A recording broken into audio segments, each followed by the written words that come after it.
उसके आगे की क्लास हम चालू करने जा रहे हैं। हमने बताया था ग्लोब के बारे में, उसमें अक्षांश और देशांशों के बारे में रह गया था बताने के लिए। हम ग्लोब बनाया था, हमने ऐसे करके बनाया था। ये क्या थी? विषुवत रेखा। ये विषुवत रेखा थी। ऊपर ये अक्षांश, ये कर्क रेखा थी। ये अक्षांश रेखा है, विषुवत रेखा 0 डिग्री अक्षांश रेखा बताया था हमने, या विषुवत रेखा, या विषुवत रेखा। यह विषुवत रेखा है, 0 डिग्री अक्षांश रेखा है, भूमध्य रेखा। इसे हम 3 नामों से जानते हैं। भूमध्य रेखा, इस बीच वाली रेखा को हम 3 नाम से जानते हैं। 0 डिग्री अक्षांश रेखा, विषुवत रेखा, भूमध्य रेखा, 3 नामों से जानते हैं। पूछा था ग्लोब को 2 भागों में कौन सी रेखा काटती है, तो या फिर 0 डिग्री अक्षांश रेखा, या भूमध्य रेखा, या फिर विषुवत रेखा के नाम से जाने लगे। फिर इसके बाद ऊपर उत्तरी गोलार्ध में कर्क रेखा और दक्षिणी गोलार्ध में कौन सी होती है? मकर रेखा। ये 23.5 डिग्री हमने बताई थी, ये भी 23.5 डिग्री, ये भी 23.5 डिग्री। तो ये जो होता है भारत को बीचों बात से कौन सी रेखा काटती है? तो कर्क रेखा भारत के बीचों बात से काटती या गुजरती है। भारत को बीचों बात से कौन सी काटती है रेखा? तो कर्क रेखा।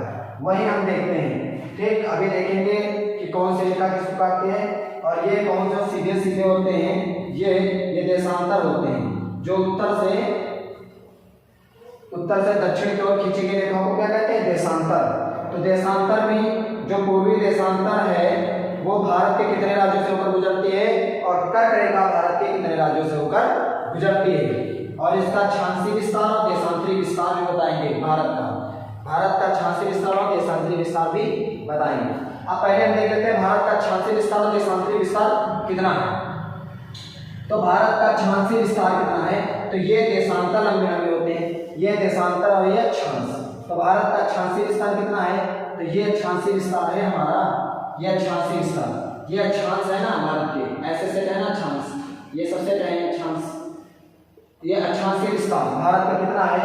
तो 37 डिग्री 6 मिनट से लेकर, भारत का अक्षांशीय विस्तार पूछे तो 37 डिग्री 6 मिनट से लेकर 8 degree 4 minute, 8 degree 4 minute Bharat का अक्षांशीय विस्तार है। ये क्या है? अक्षांशीय विस्तार है भारत का, ये अक्षांशीय विस्तार, अक्षांशीय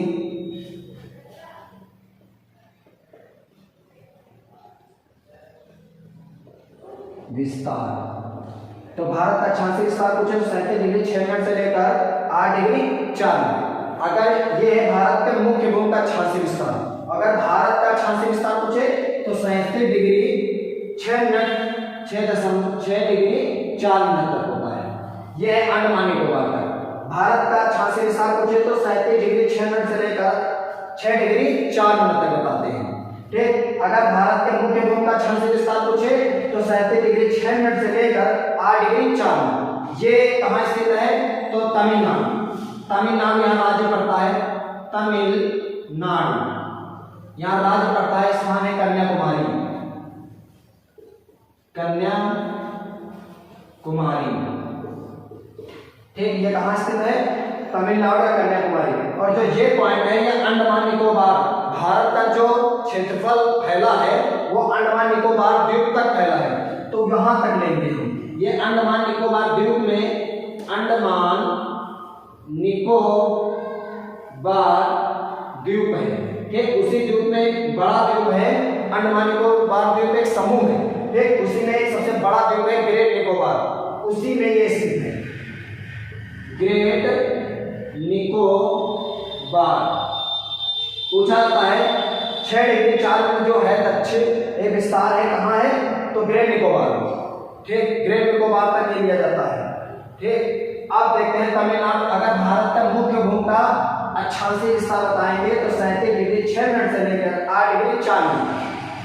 और भारत का अक्षांशीय विस्तार पूछे तो 37 डिग्री 6 मिनट से लेकर 6 डिग्री 4 मिनट। ये अंडमान निकोबार तक लेते हैं। अब देखें देशांतरी विस्तार, ये देशांतर है। देशांतर क्या है? ये भारत के देशांतर है, ये देशांतरी विस्तार है, ऐसे ऐसे रंग लेते हैं। तो भारत कितने देशांतर से कितने देशांतर तक फैला हुआ है, तो ये देशांतरी विस्तार है भारत का, है ये देशांतरी विस्तार। कितना है ये देशांतरी विस्तार? कितना है? 68 डिग्री 7 मिनट से 95 degree 97 degree 25 minute. 68 degree 7 minute से लेकर 97 डिग्री 25 मिनट तक ये क्या है, देशांतरी विस्तार।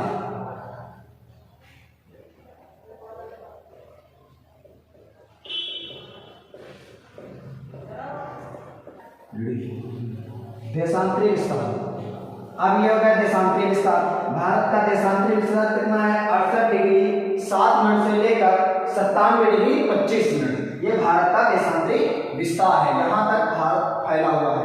इतने देशांतर ग्लोब से हम समझेंगे, हम ग्लोब से ही सब समझेंगे।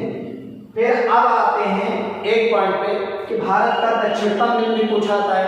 ये एग्जाम की दृष्टि से बहुत महत्वपूर्ण है, अक्षांशीय विस्तार और देशांतरी विस्तार। अब आएंगे हम दक्षिणतम बिंदु और उत्तरी बिंदु, पूर्वी बिंदु और पश्चिमी बिंदु कौन है, कहाँ है। तो आते हैं देशांतरी विस्तार, ये तो हो गया। अब आए दक्षिणी बिंदु और उत्तरी बिंदु। तो उत्तरी बिंदु कौन है, उत्तर में जो भारत का बिंदु है वो उसका क्या नाम है, तो उत्तरी कौल। उत्तरी कौल। उत्तरतम बिंदु क्या है, उत्तरी कौल। और दक्षिणतम बिंदु, भारत का दक्षिणतम बिंदु क्या है, कैप कॉमोरियन। कैप कॉमोरियन। अगर भारत का मुख्य भूमि का दक्षिणतम बिंदु पूछा जाए तो कैप कॉमोरियन, और भारत का दक्षिणतम बिंदु तो वो भारत का दक्षिणतम बिंदु इंदिरा पॉइंट है। अब इंदिरा पॉइंट कहाँ स्थित है भारत का दक्षिणतम बिंदु, तो अंडमान निकोबार में। ये यहाँ तक भारत का दक्षिण पड़ता है ना, तो अंडमान निकोबार में, ग्रेट निकोबार में भारत का दक्षिणतम बिंदु स्थित है। उसका नाम है इंदिरा पॉइंट। इंदिरा पॉइंट।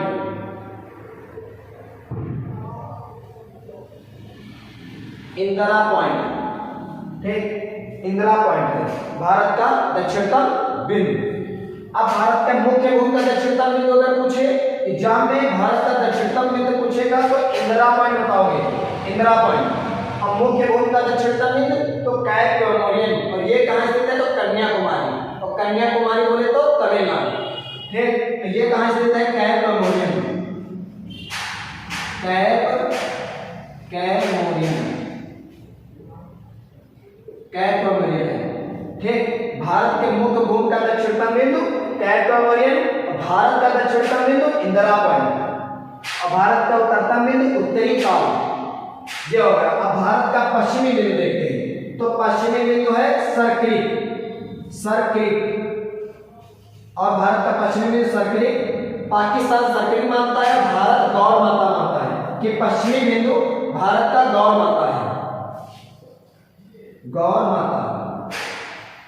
लेकिन पाकिस्तान मानता है कि सरक्रीक है। तो हम दोनों याद करें, अगर एग्जाम में सरक्रीक आ रहा तो सरक्रीक लगाएंगे, और अगर गौर माता आ रहा तो गौर माता लगाएंगे। फिर आते हैं पूर्वी बिंदु। भारत का पूर्वी बिंदु कहाँ है, तो भारत का पूर्वी बिंदु का नाम है किबुत और बलांगूर। किबुत और बलांगूर, किबुत और बलांगूर दो नामों से जानते हैं। अगर ऑप्शन में किबुत है तो किबुत मारो, अगर बलांगूर है तो बलांगूर लगा दो, ठीक। ये कहाँ स्थित है, तो अरुणाचल प्रदेश। यहाँ अरुणाचल प्रदेश पड़ता है कि नहीं, अरुणाचल प्रदेश। ये कहाँ स्थित है, तो अरुणाचल प्रदेश। उत्तरी कौल कहाँ स्थित है, तो जम्मू कश्मीर में, जम्मू कश्मीर में, जम्मू कश्मीर में। और सरक्रीक और गौर माता कहाँ स्थित है, तो गुजरात, गुजरात। तो गुजरात में ये अक्षांशीय विस्तार, देशांतरी विस्तार और सरक्रीक गौर माता सब गुजरात के बारे में बता रहे हैं, गुजरात में ही है। और यह अरुणाचल प्रदेश में, और ये तो तमिलनाडु में बता ही दिया है। और ये कहाँ स्थित है, इंदिरा पॉइंट, अंडमान निकोबार में, ठीक। ये होगा हमारा अक्षांशीय विस्तार, देशांतरी विस्तार और दक्षिणतम बिंदु, पूर्वी बिंदु, ये सब बता दिए बिंदु में। अब हम देखते हैं, ये रेखा है कर्क रेखा, 23.5 डिग्री कर्क रेखा भारत के बीचों बीच से गुजरते हैं। तो कितने राज्यों से गुजरते हैं ये हमें जानना जरूरी है, बहुत एक परीक्षा की दृष्टि से इंपॉर्टेंट है। अब कितने राज्यों से होकर गुजरती है, तो 8 राज्यों से होकर गुजरती है। पहला यहाँ कौन पड़ता है, यहाँ कौन पड़ता है, गुजरात, गुजरात। फिर राजस्थान आधा पड़ता है, राजस्थान, फिर मध्य प्रदेश, मध्य प्रदेश। भारत के बीचों बीच से जो रेखा गुजरती है वो कर्क रेखा है। कितने राज्यों से होकर गुजरती है? तो कितने राज्यों से? 8 राज्यों से। पहले यहाँ गुजरात पड़ता है, गुजरात, फिर इसके बाद राजस्थान, फिर मध्य प्रदेश, फिर इसके बाद छत्तीसगढ़, फिर इसके बाद झारखंड, फिर इसके बाद त्रिपुरा, फिर मिजोरम, फिर पश्चिम बंगाल। त्रिपुरा, मिजोरम और पश्चिम बंगाल। शायद आप लोगों को दिखाई ना दे रहा हो, लेकिन हमारी भाषा को और हमारी बोली को समझ के आप लिख सकते हो। देखो, पहले गुजरात, फिर राजस्थान, फिर मध्य प्रदेश, फिर छत्तीसगढ़, झारखंड, त्रिपुरा, मिजोरम, पश्चिम बंगाल। 8 राज्य हो गए। 8 राज्य भारत के बीचों बीच से कर्क रेखा गुजरती है। कितने राज्यों से? तो 8 राज्यों से। बहुत पूछा जाता है पेपर में। ये कर्क रेखा है, 23.5 डिग्री कर्क रेखा, जो भारत के बीचों बीच से गुजर रही है। तो मैप में हमने गुजरा निकल रही है, गुजर रही है कर्क रेखा 23.5 डिग्री। वही एक कर्क रेखा 23.5 डिग्री यहाँ से गुजर रही है। आप पूछा है एग्जाम की दृष्टि से बहुत महत्वपूर्ण है। 8 राज्य कौन कौन से? फिर से देखिए, गुजरात, राजस्थान, मध्य प्रदेश, छत्तीसगढ़, झारखंड, त्रिपुरा, मिजोरम, पश्चिम बंगाल। अब हम देखते हैं कि भारत के देशांतरी विस्तार है, जो देशांतरी विस्तार वो रेखा, जो देशांतर रेखा भारत के कितने राज्यों से होकर गुजरती है। इसे भारत का मानक समय रेखा भी कहते हैं। 82.5 डिग्री है। 82.5 डिग्री देशांतर रेखा 82.5 डिग्री है। जो 82.5 डिग्री देशांतरी रेखा है वो भारत के 5 राज्यों से होकर गुजरती है। इसे मानक समय रेखा भी कहते हैं। पूछा जाता है भारत का मानक समय रेखा कितने डिग्री है? तो 82.5 डिग्री। 82.5 डिग्री ये देश 82.5 डिग्री है।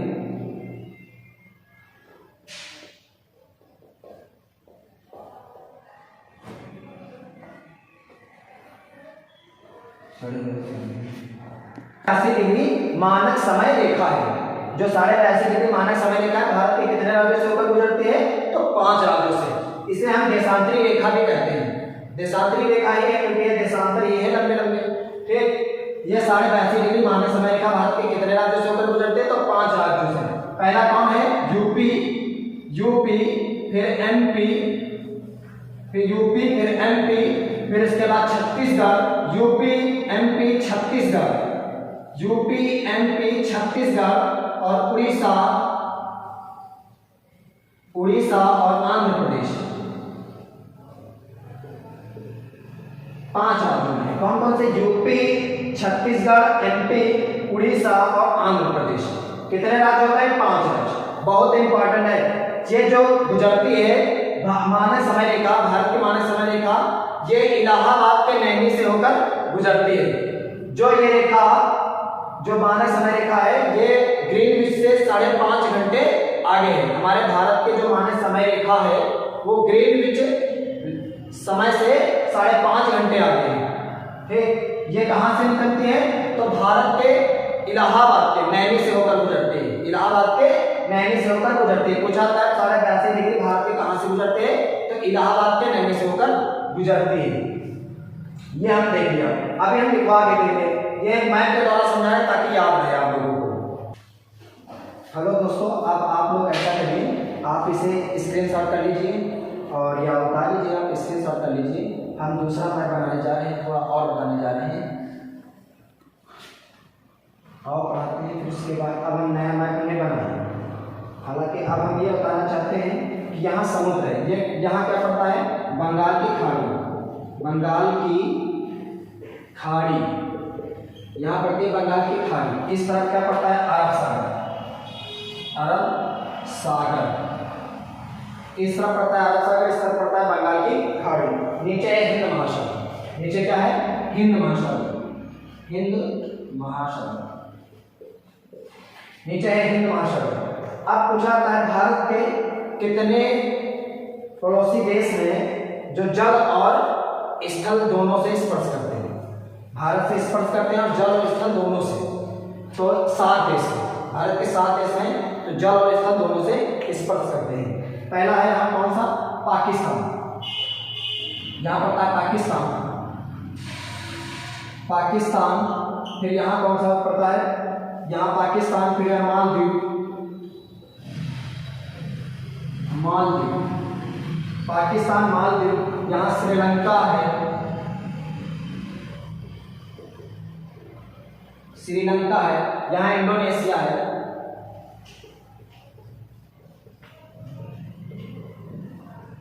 यहाँ इंडोनेशिया। ये भारत के जलीय और स्थलीय से स्पर्श करने वाले सभी बता रहे हैं। पहला पाकिस्तान, फिर मालदीव, फिर श्रीलंका, फिर इंडोनेशिया, फिर उसके बाद बांग्लादेश। यहाँ क्या पड़ता है? बांग्लादेश,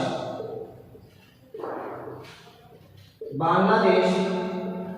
फिर यहाँ म्यांमार पड़ता है, फिर यहाँ थाईलैंड पड़ता है। कितने? 7 देश हो गए। पाकिस्तान, मालदीव, श्रीलंका, इंडोनेशिया, बांग्लादेश, म्यांमार और थाईलैंड। ठीक, अब कितने हो गए? 1 2 3 4 5 6 7 हैं जो जल और स्थल से दोनों से स्पर्श करते हैं। पूछा जाता है भारत का समुद्री पड़ोसी देश, सर्वप्रथम समुद्री पड़ोसी देश जो सबसे नजदीकी है तो कौन सा है? श्रीलंका, फिर इंडोनेशिया। पहला श्रीलंका, दूसरा इंडोनेशिया। ये भारत का समुद्री पड़ोसी देश है, सबसे नजदीकी। ठीक, अब हम पूछते हैं, अब कभी कभी एग्जाम में ये भी आ जाता है कि बताइए भारत के केवल जल और स्थल दोनों से स्पर्श करने वाले कितने देश हैं? तो 3। जल और स्थल दोनों से स्पर्श करने वाले कितने देश हैं? तो 3 हैं। पहला पाकिस्तान, ये जल और स्थल दोनों से स्पर्श करता है। पहला पाकिस्तान, दूसरा है म्यांमार और तीसरा है बांग्लादेश। 3 देश हैं जो जल और स्थल दोनों से स्पर्श करते हैं। और जो हमने 7 देश बताए ये जल और स्थल, जल में कुछ जल है और स्थलीय है। जलीय भी देश, इनको एक प्रकार से इनको माना जाए जलीय देश, ये जल से स्पर्श करने वाले देश हैं। ठीक, और जो जल और स्थल दोनों से स्पर्श करते हैं तो वो 3 हैं, एक ये और एक ये, म्यांमार, बांग्लादेश और पाकिस्तान। जल और स्थल दोनों से स्पर्श करते हैं। ये हो गया। अब हम देखते हैं, ये हो गया पाकिस्तान। अब हम आते हैं पुराने नाम, कुछ एग्जाम में पूछ जाते हैं पुराने नाम। जैसे श्रीलंका का पुराना नाम क्या है? श्रीलंका का पुराना नाम एग्जाम में पूछा गया था, सिलोन। श्रीलंका का पुराना सिलोन। श्रीलंका का पुराना नाम क्या है? सिलोन।